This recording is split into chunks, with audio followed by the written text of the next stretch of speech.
परमेश्वर भवन में ऑनलाइन आराधना में उपस्थित हैं। आइए हम मिलकर आप परमेश्वर की आराधना, उसकी स्तुति और उसकी महिमा हम करें। शक्तिमान यीशु के पुत्र और पवित्र आत्मा के नाम में आमीन। हे स्वर्गीय पिता परमेश्वर, हम तुझे धन्यवाद देते हैं हम मनुष्यों के लिए कि तूने हर एक मनुष्य जाति को अपने स्वरूप अपने समांतर बनाया और तू चाहता है कि हर एक मनुष्य के द्वारा तेरे नाम की महिमा करे।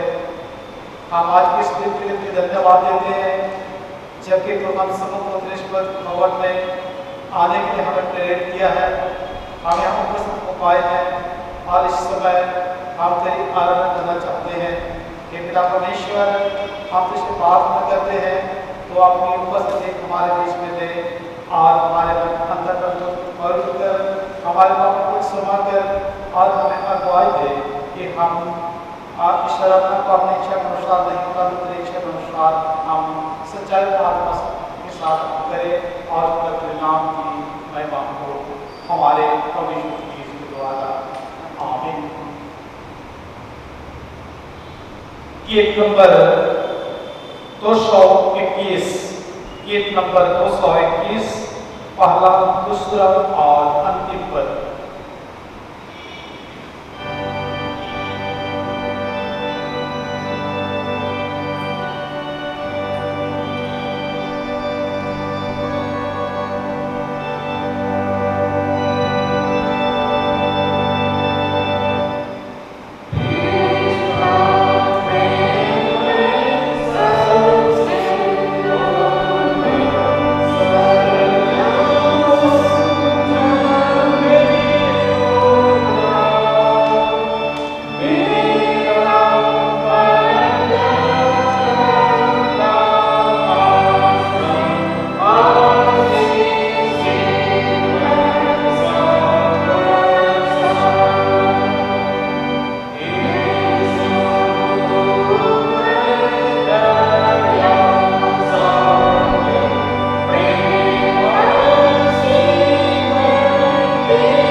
ईश्वर परमेश्वर यहोवा ने कहा है और उदय से लेकर आश्रम तक पृथ्वी के लोगों को बुलाया।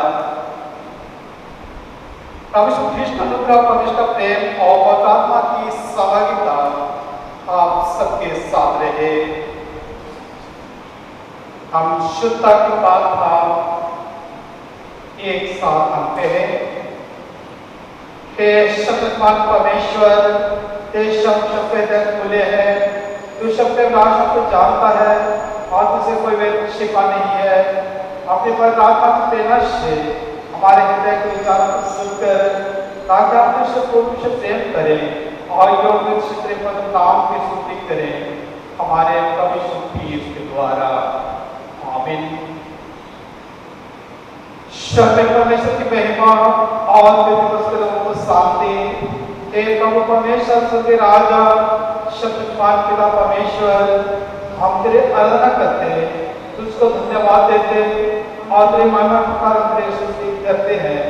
हे प्रभु परमेश्वर पिता के पवित्र पुत्र, हे प्रभु परमेश्वर, हे परमेश्वर मेम ने जो जगत का पाप उतार दे जाता है, हम पर दया कर। पिता के दाहिने विश्वास है, हमारी प्रार्थना स्वीकार कर, क्योंकि केवल तू ही पवित्र है, तू ही प्रभु है, तू ही शुद्ध पवित्र आत्मा के साथ परमेश्वर पिता की महिमा में परम जय। आमीन। हम इस समय प्रार्थना करें।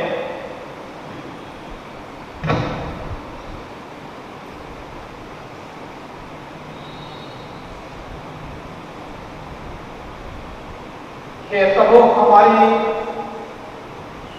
सहायता करके हम अपने जीवन में वचन को विश्वास से ग्रहण करें, ताकि वह हमारे हृदय में जड़ जमा सके और हमारे जीवन में फल उत्पन्न करे। हमारे पवित्र ख्रीष्ट के द्वारा और आत्मा के साथ एक परमेश्वर अवश्यता चिंता राज करता है। आमीन।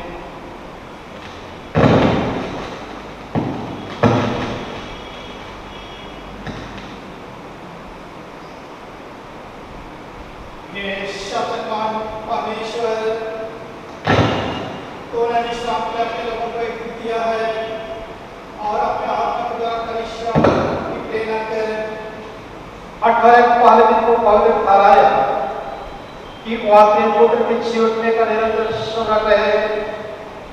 हमें ईश्वर दिन का सम्मान करना सीखा और यह अनुग्रह दे कि हम उस आशा प्रयोग करें कि तन और मन में विश्राम के नाम पाकर हम अपने जीवन के सब दिन तेरी सेवा विश्वास से करते रहे। उससे हमारे पवित्र ख्रीष्ट के द्वारा। आमीन।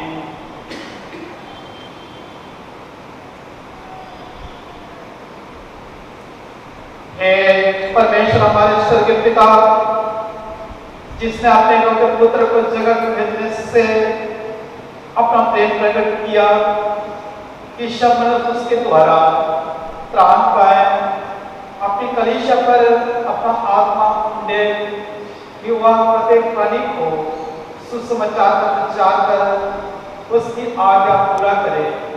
हम विनती करते हैं तो अपनी कट्टी में मजदूरों को भेज, सब जोखों और परीक्षाओं में उनकी रक्षा कर और उस समय को शीघ्र पहुंचा सब अन्य जाति पूरी विधि से एकत्रित कर दिए जाए और सारा इस्राएल त्राण पाए। उसी तरह पुत्र हमारे प्रभु और यीशु ख्रीष्ट के द्वारा। आमीन। हम इस समय पाठ सुनेंगे। पहला पाठ सुनेंगे योना नबी पुस्तक उसका 3रा अध्याय 1 से अंत। योना 3:1 से अंत। तब यहोवा का यह वचन दूसरी बार योना के पास पहुंचा, उठकर उस बड़े नगर नीनवे को जा और जो बात मैं तुझसे कहूँगा उसका उसमें प्रचार कर। तब योना यहोवा के वचन के अनुसार नीनवे को गया। नीनवे एक बहुत बड़ा नगर था, वह 3 दिन की यात्रा का था। योना ने नगर में प्रवेश करके 1 दिन की यात्रा पूरी की और यह प्रचार करता गया। अब से 40 दिन के बीतने पर नीनवे उलट दिया जाएगा। तब नीनवे के मनुष्यों ने परमेश्वर के वचन की प्रतीति की और उपवास का प्रचार किया गया और बड़े से लेकर छोटे तक सबों ने डांट बोला। तब यह समाचार नीनवे के राजा के कान में पहुंचा और उसने सिंहासन पर से उठ अपने राजकीय वस्त्र उतार कर टाट ओढ़ लिया और रात पर बैठ गया। राजा ने प्रधानों से सम्मति लेकर नीनवे में इस आज्ञा का ढिंढोरा पिटवाया, क्या मनुष्य, क्या गाय बैल, क्या भेड़ बकरी, क्या अन्य पशु कोई कुछ भी न खाए, वे ना खाए और न पानी पिए। मनुष्य और पशु दोनों टाट ओढ़े और वे परमेश्वर की दुहाई चिल्ला चिल्ला कर गए और अपने कर्म से फिरे और उस उपद्रव से जो वे करते हैं पश्चाताप करें। संभव है परमेश्वर दया करे और अपनी इच्छा बदल दे और उसका भड़का हुआ कोप शांत हो जाए और हम नष्ट होने से बच जाएं। जब परमेश्वर ने उनके कामों को देखा कि वे कुकर्म से फिर रहे हैं, तब परमेश्वर ने अपनी इच्छा बदल दी और उनकी जो हानि करने की ठानी थी उसको ना किया। यह परमेश्वर का बहुत वचन है। परमेश्वर का धन्यवाद हो।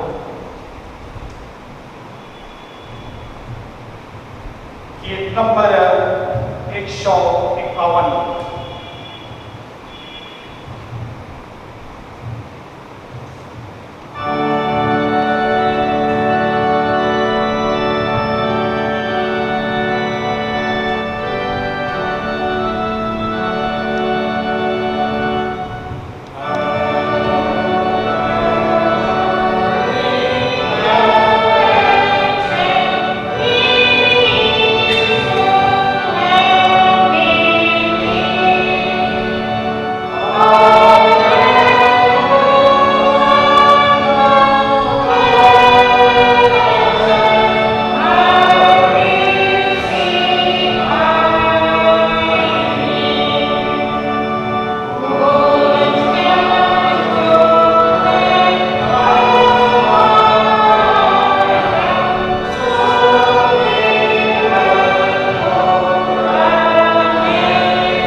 और उसके पहले पद से 9 पद तक और 18 पद से 23 पद तक सुसमाचार आरंभ होता है।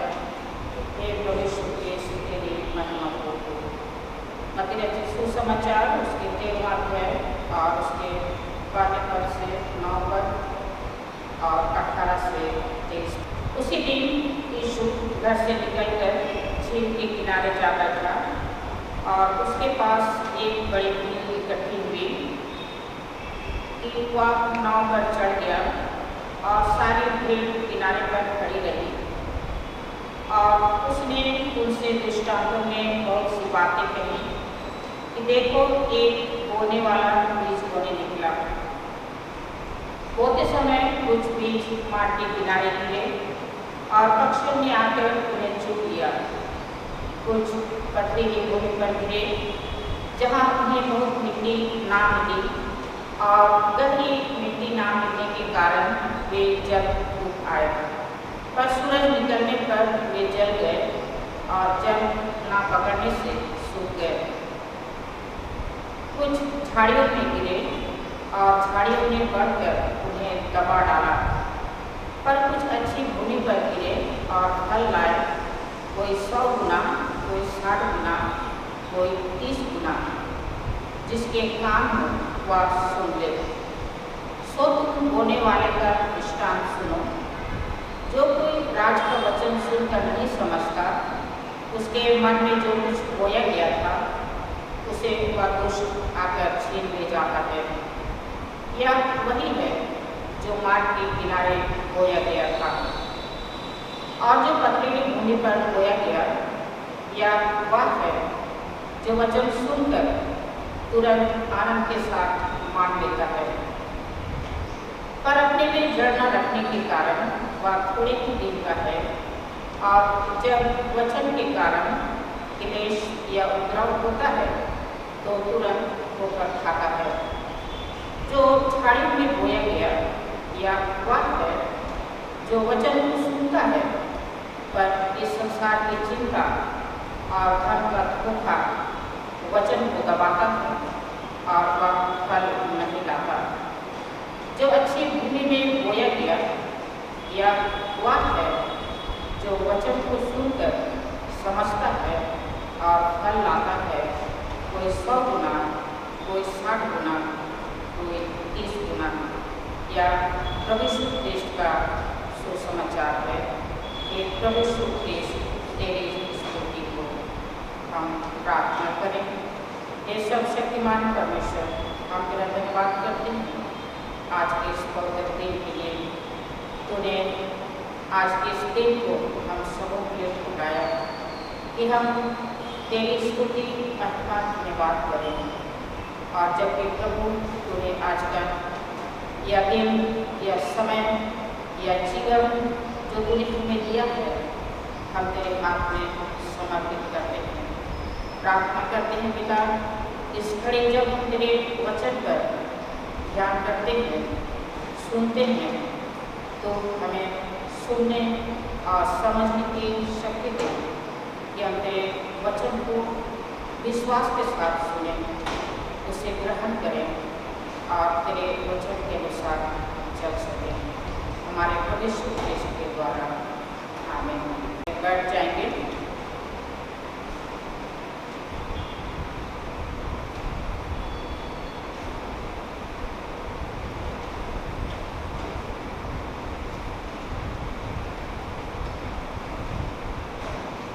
आज पवित्र आत्मा के अवतरण पर्व के पश्चात 12वां रविवार है और आज का विषय है शुभ समाचार की सफलता इस बात पर निर्भर करती है कि उसे किस प्रकार ग्रहण किया जाए। शुभ समाचार की सफलता इस बात पर निर्भर करती है कि उसे किस प्रकार ग्रहण किया जाए। प्रभु यीशु मसीह का सुसमाचार 2000 वर्षों से भिन्न भिन्न प्रतिक्रियाओं के साथ विभिन्न जगहों पर प्रचारित किया गया है। हम इस सत्यता का अनुभव करते हैं। मत्ती रचित सुसमाचार में 13वां अध्याय बहुत ही महत्वपूर्ण अध्याय है। इस अध्याय में यीशु के सेवा कार्य में एक मोड़ है। अपने सेवा कार्य के शुरू में यीशु सभाघर में शिक्षा देते हैं। हम क्या भी देखते हैं कि वह सागर के किनारे शिक्षा देते हैं। वह गांव-गांव, नगर, सड़कों पर, झील के किनारे और घरों पर भी वे लोगों को वचन सुनाया करते थे और सिखाया करते थे। इस अध्याय की विशेषता यह है कि इसमें यीशु लोगों को दृष्टांतों के द्वारा शिक्षा देते हैं ताकि लोगों को सरलता से प्रभु यीशु की शिक्षाएं या बात उनकी समझ में आ जाए। आज के सुसमाचार में एक बीज बोने वाले का चित्रण प्रस्तुत किया गया है। जब वह झील के किनारे बैठा था तो एक बड़ी भीड़ इकट्ठी हुई और वह नाव पर चढ़ गया और सारी भीड़ किनारे पर खड़ी रही। पास ही एक खेत में बोने वाला बीज बो रहा था। उसी समय बीज बोने की ओर इशारा किया कि लोग देखें और उनकी आंखें खुल जाए। फलस्तीन देश में 2 तरीकों से बीज बोते थे। पहला, खेत में चल फिर कर बीज फेंका जाता था। जब हवा चलती थी तो कुछ बीज खेत के बाहर भी गिरता था। दूसरा, कुछ सुस्ती से बीज बोने का तरीका था। गधे की पीठ पर बोरे में बीज भरकर लाद दिया जाता था। बोरे के एक कोने पर छेद कर दिया जाता था।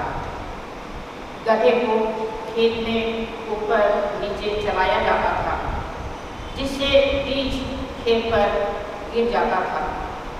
इस स्थिति में जब वह मार्ग या पगडंडी से गुजरता तो वहाँ भी कुछ बीज गिर जाता था। बीज बोने का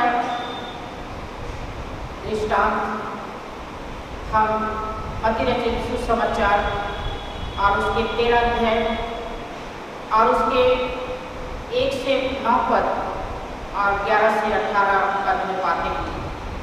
उसी तरह से मत्ती रचित सुसमाचार और उसके 4 अध्याय उसके 3 से 9 पद में, उसी तरह से लूका रचित सुसमाचार और उसके 8 अध्याय और उसके 4 से 15 पद में हम बीज बोने का दृष्टांत पाते हैं। यीशु के उपदेश सुनने के लिए लोगों की भीड़ एकत्रित हुई और वह चाहता था कि लोग उस वचन को गंभीरतापूर्वक सुने और उस वचन के अनुसार चले। यीशु ने उनसे दृष्टांतों में बहुत सी बातें कही कि देखो, एक बीज बोने वाला निकला। कुछ बीज मार्ग के किनारे गिरा और पक्षियों ने आकर उन्हें चूम लिया। जो कोई राज का वचन सुनकर नहीं समझता, उसके मन में जो कुछ बोया गया था उसे वह दुष्ट आकर छीन ले जाता है। क्या वही है जो मार्ग के किनारे बोया गया? बीज बोने वाला स्वयं यीशु मसीह है और बीज परमेश्वर का वचन जो हमारे हृदय में बोया गया, हमारे हृदय रूपी भूमि पर बीज लगाया गया। कुछ लोग वचन सुनते हैं परंतु समझ नहीं पाते, क्योंकि उनको कोई रुचि नहीं होती। उनका हृदय मार्ग के किनारे की भूमि के समान कठोर है। वे वचन को सुने लेकिन वे समझे नहीं, इसलिए उन्होंने ग्रहण नहीं किया। इस कारण शैतान उनके दिलो दिमाग से परमेश्वर का वचन चुरा ले गया। वह हमारे हृदय से निकाल लेता है। वचन को सुनते हैं पर ध्यान से नहीं सुनते। लिखा है, उनका मन मोटा हो गया है और वे कानों से ऊंचा सुनते हैं और उन्होंने अपनी आंखें मूंद ली है। कहीं ऐसा ना हो कि वे आंखों से देखें और कानों से सुने और मन से समझे और फिर जाए और मैं उन्हें चंगा करूं। कई बार हम वचन सुनते हैं लेकिन याद नहीं रहता। शैतान परमेश्वर के वचन को सीखने नहीं देता, जिस कारण हमारे जीवन में फल नहीं लगता। शैतान यही चाहता है कि उसके लोग परमेश्वर के वचन से दूर रहें, परमेश्वर से दूर रहें। और शैतान जो है वो हमारा सबसे बड़ा शत्रु है। इसलिए हमें परमेश्वर का वचन को थामे रहना है। इफिसी 6 उसका 13 पद में लिखता है, इसलिए परमेश्वर के सारे हथियार बांधो कि तुम पूरे दिन का सामना कर सको। वचन हमारे हृदय को जागृत करता है, हमारा मार्गदर्शन करता है। परमेश्वर के वचन पर हम विश्वास करें। मन और हृदय के वचन को ग्रहण करने की शक्ति रखता है। अपने मनों को खोले और परमेश्वर के वचन को ग्रहण करें। कुछ पथरीली भूमि पर गिरे, जहाँ उन्हें बहुत गहरी मिट्टी ना मिलने के कारण वे जल उग आए, पर सूरज निकलने पर वे जल गए और जड़ ना पकड़ने के कारण सूख गए। और जो पथरीली भूमि पर बोया गया या वह है जो वचन सुनकर आनंद के साथ मान लेता है, पर अपने में जड़ ना रखने के कारण वह थोड़े ही दिन का है, और जब वचन के कारण क्लेश या उपद्रव होता है तो तुरंत ठोकर खाता है।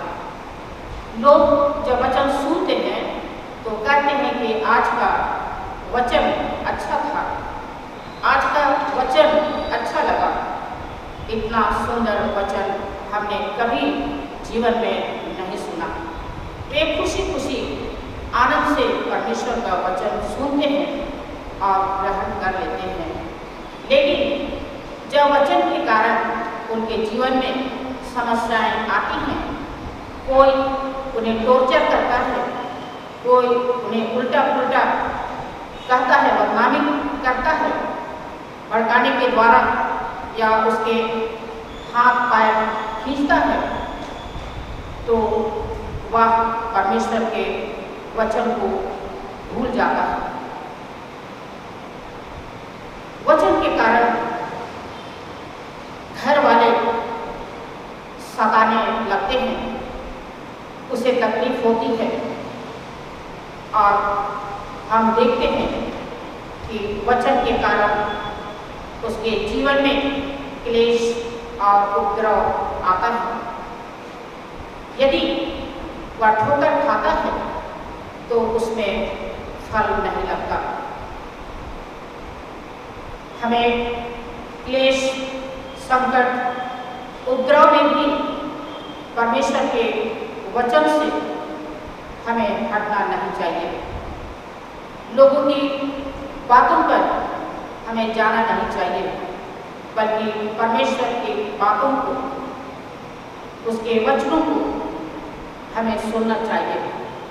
शैतान हमें परमेश्वर के रास्ते पर जाने से रोकेगा, लेकिन यदि हमारा विश्वास की जड़ यदि मजबूत हो तो शैतान हमारा कुछ बिगाड़ नहीं सकता। कुछ बीज झाड़ियों में गिरा और झाड़ियों ने बढ़कर दबा दिया। जो झाड़ियों में बोया गया या वह जो वचन को सुनता है, पर इस संसार की चिंता और धन का धोखा वचन को दबाता है और फल नहीं लाता। वह वचन सुन रहा होता है, रोज वह चर्च जाता है, लेकिन मन में, उसके हृदय में, उसके दिमाग में परमेश्वर का वचन नहीं होता। दिमाग में संसार की चिंताएं होती है। वह सोचता है कि परिवार संभालना है, बच्चों को देखना है, यदि चर्च जाएंगे तो घर का काम के लिए समय नहीं मिलेगा। चर्च जाते हैं, परमेश्वर का वचन सुनते हैं, लेकिन मन कहीं और होता है। धन संसार की लालसा में डूब जाता है और वह उसका गुलाम बन जाता है। संसार की चिंता, धन का धोखा जो वचन को दबाते हैं, वे फल कैसे लगेंगे? उसमें फल नहीं लगेंगे।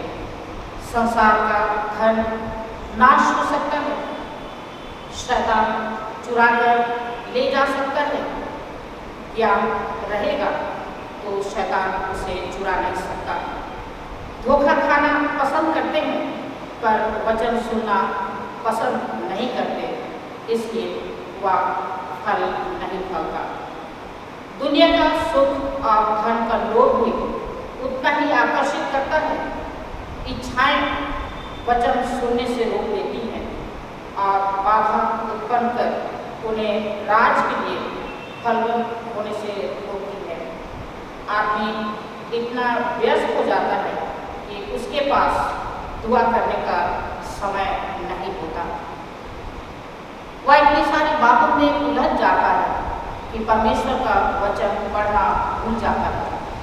वह अपनी कमेटियों के कामों और अच्छी सेवा सहायता के कामों में इतना फंस जाता है, उसके पास उस परमेश्वर प्रभु के लिए समय नहीं रह जाता जिससे सब सेवा और प्रेम निकलती है।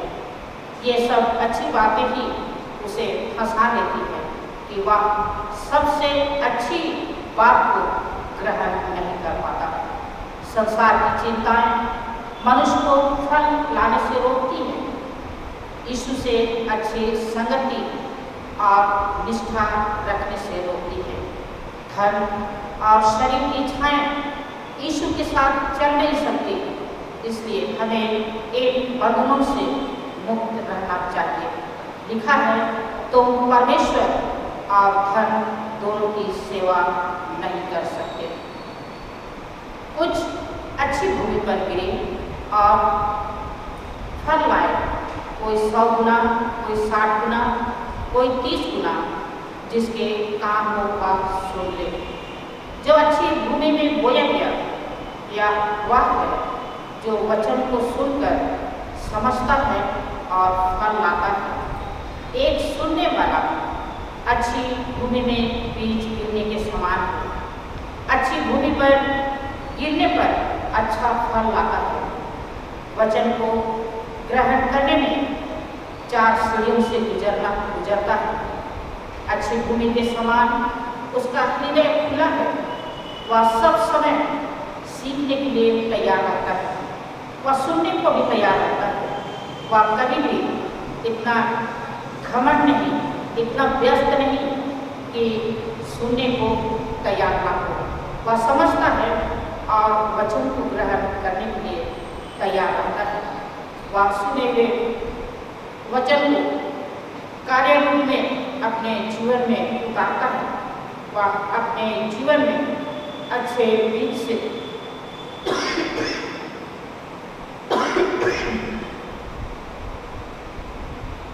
वह अपने जीवन में अच्छे बीज से अच्छा फल पैदा करता है। अच्छा सुनने वाला वह है जो ध्यान से सुनता और समझता और उसे ग्रहण करता है और बहुत सा फल लाता है। भजनकार कहता है, परंतु वह तो यहोवा की व्यवस्था से प्रसन्न रहता और उसकी व्यवस्था पर रात दिन ध्यान करता रहता है। पुराने नियम में परमेश्वर योना के माध्यम से नीनवे नगर में परमेश्वर का वचन प्रचारित किया। लोगों ने परमेश्वर के वचन को सुना कि 40 दिन के बीतने पर नीनवे उलट दिया जाएगा। उन्होंने परमेश्वर के वचन का विश्वास किया और नीनवे नगर के सारे लोग, परिवार, नगर, पशु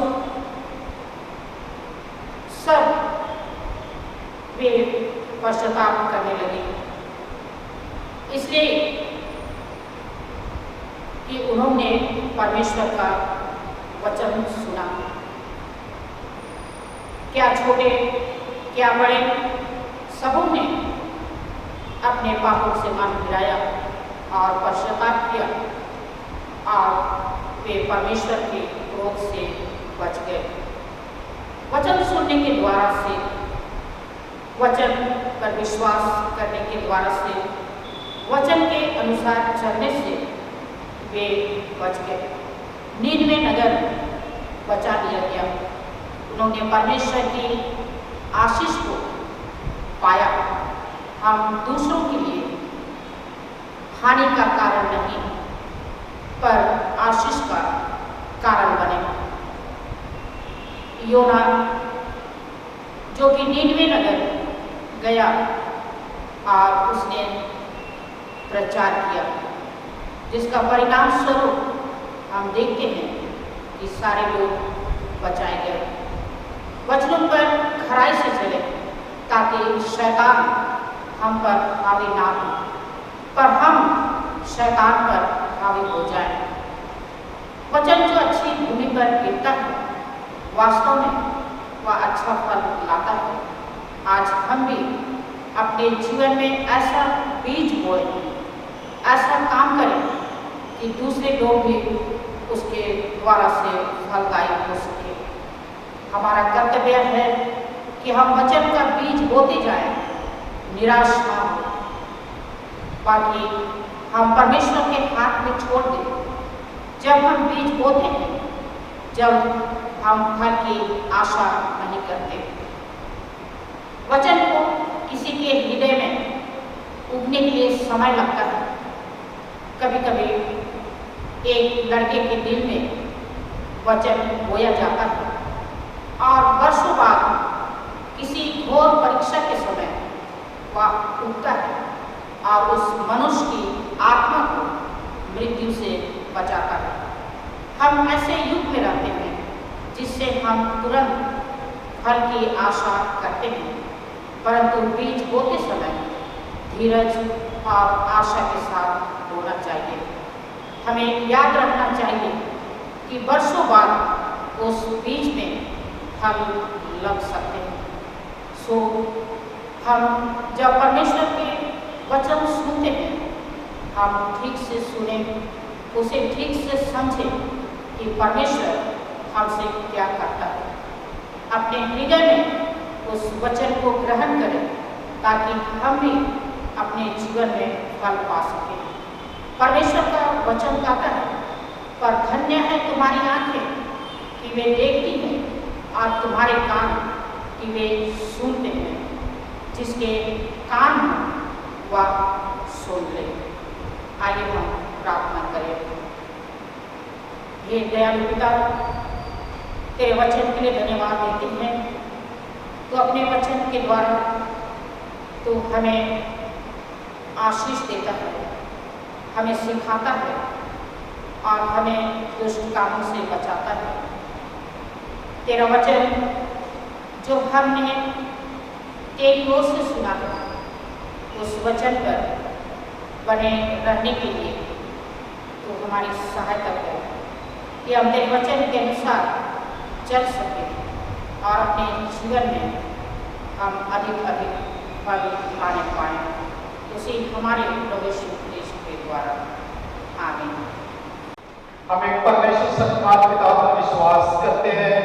वह सर्वव्यापी का और समस्त दृश्य आदि सर्वस्व करता है। हम एक परमेश्वर की विश्वास करते हैं।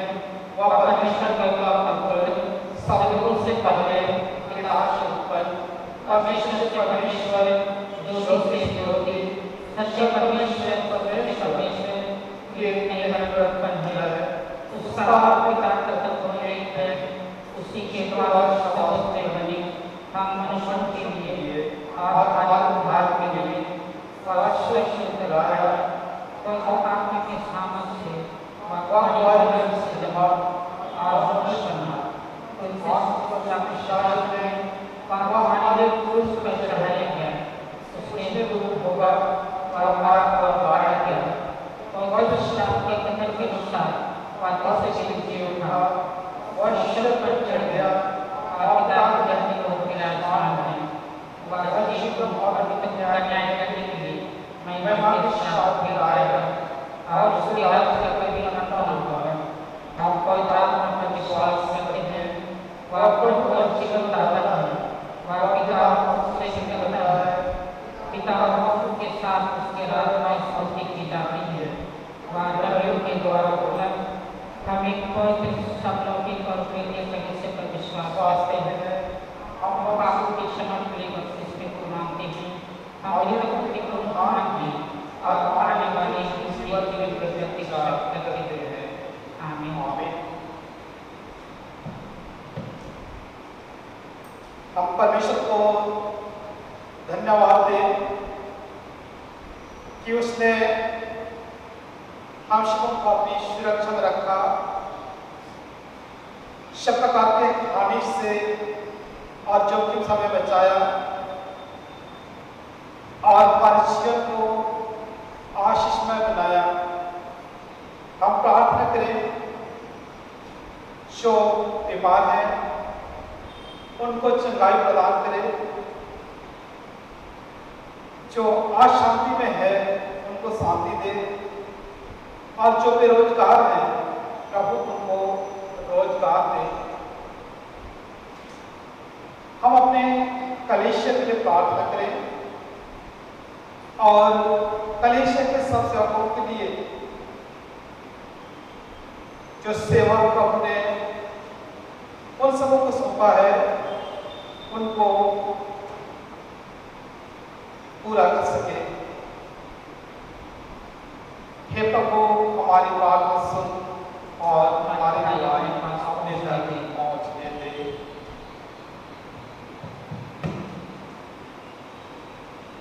ये हमारे प्रभु यीशु मसीह ने कहा, प्रभु हमारा परमेश्वर एकमात्र प्रभु है, तो प्रभु अपने परमेश्वर को अपने संपूर्ण मन, संपूर्ण प्राण, संपूर्ण बुद्धि और संपूर्ण शक्ति से प्रेम कर, यह पहले आज्ञा है, दूसरी है अपने पड़ोस को अपने समान प्रेम कर, इससे बड़ी और कोई आज्ञा नहीं। परमेश्वर से साथ साथ प्रेम रखा कि उसने अपना इकलौता पुत्र यीशु मसीह दे दिया कि वह हमें पापों से बचाए, ईश्वर ने हमारा निधन करता हो और हमें शाश्वत जीवन में पहुंचाए। इसलिए हम पिता व विश्वास के साथ अपने पापों का इनकार करें। हम परमेश्वर की कृपा से उसकी आज्ञा का पालन करने का और सब लोगों के साथ मेल मिलाप और प्रेम से रहने का दृढ़ संकल्प करें। हम प्रार्थना करें।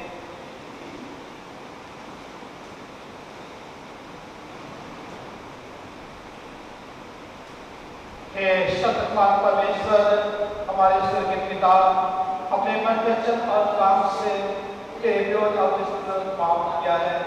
हमने अपनी अजानता पूर्वता के कारण आज जानबूझ को बुराई की है और बुराई करने में आज सुन रहे हैं।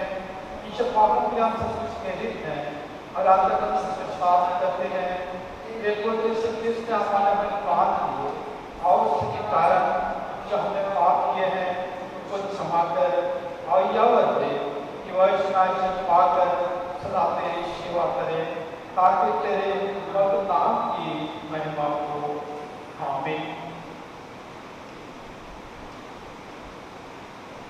शब्दपान परमेश्वर सब कुछ क्षमा करता है, जो दूसरे को क्षमा करता सच्चा पछतावा करते हैं, वह आप पर दया करे, आपके शब्दों को क्षमा कर सबको छुटकारा दे, शब्द काम को सरल करे और शाश्वत जीवन बनाए रखे हमारे प्रभु यीशु के द्वारा। आमीन। परमेश्वर का धन्यवाद हो। हम सब मिलकर क्रिस्त की देह है। हम सब ने आत्मा के द्वारा बपतिस्मा लिया है। हम ऐसे कार्यों में सरल से शांति मिलती और दूसरे का निर्माण होता है।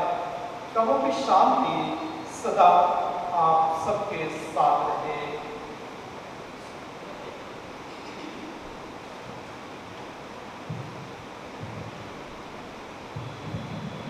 गीत नंबर 182, गीत नंबर 182, पहला, दूसरा और अंतिम पद।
प्रभु परमेश्वर अनादिकाल शांति का तक धन्य है। हे प्रभु महिमा प्रभु शोभा शावत आविर्भाव तेरा ही है, क्योंकि आकाश और पृथ्वी में जो कुछ है वह तेरा है। हे प्रभु राज तेरा है, और तो सबों के ऊपर उसका महान खाना है। कारण महिमा तेरे ओर से मिलता है, हम तेरे हाथ से पात्र कर तुझे देते हैं हमारे पवित्र पीठ के द्वारा। आमीन। हम इस समय प्रार्थना करें।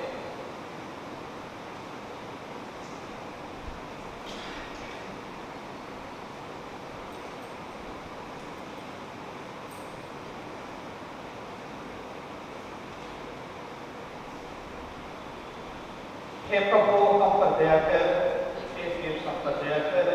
हे प्रभु हम पर दया कर, हे हमारे पिता जो स्वर्ग में है, तेरा नाम बहुत माना जाए, तेरा राज आए, तेरे जैसे सारी की होती है और शब्द की करती हूँ।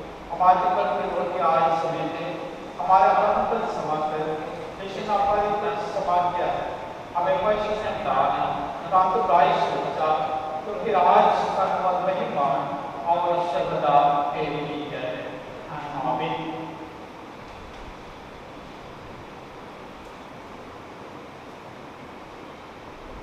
हे प्रभु का सिंहासन और काल को दूर करके जगत में प्रकाश ले आया है। हमारे बंधन में पाप का काल को मिटा दे, हमारे हृदय में अपने सत्य का प्रकाश रूप कर और हमारे हाथों को हमारे कार्य करने के लिए सबल बना।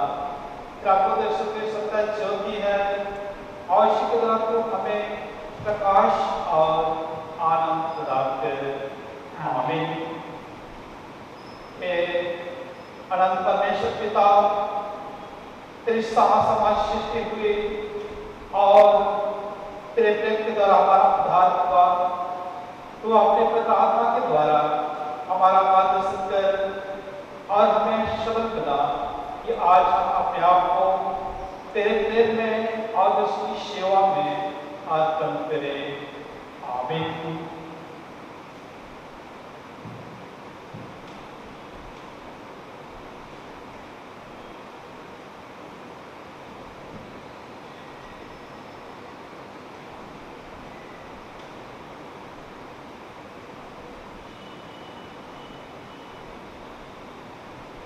परमेश्वर की शांति जो सारे समझ से परे है, परमेश्वर आपके पुत्र हमारे प्रभु कीर्ति ज्ञान आत्मा में आपके हित और विचारों को सब रखे और शिक्षकवान परमेश्वर पिता पुत्र और आत्मा के आशीष पर हो और आपके साथ सदा सर्वदा रहे।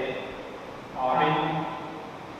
शांति से तुम होकर जाओ, प्रभु से प्रेम रखो और उसकी सेवा करो। आमीन।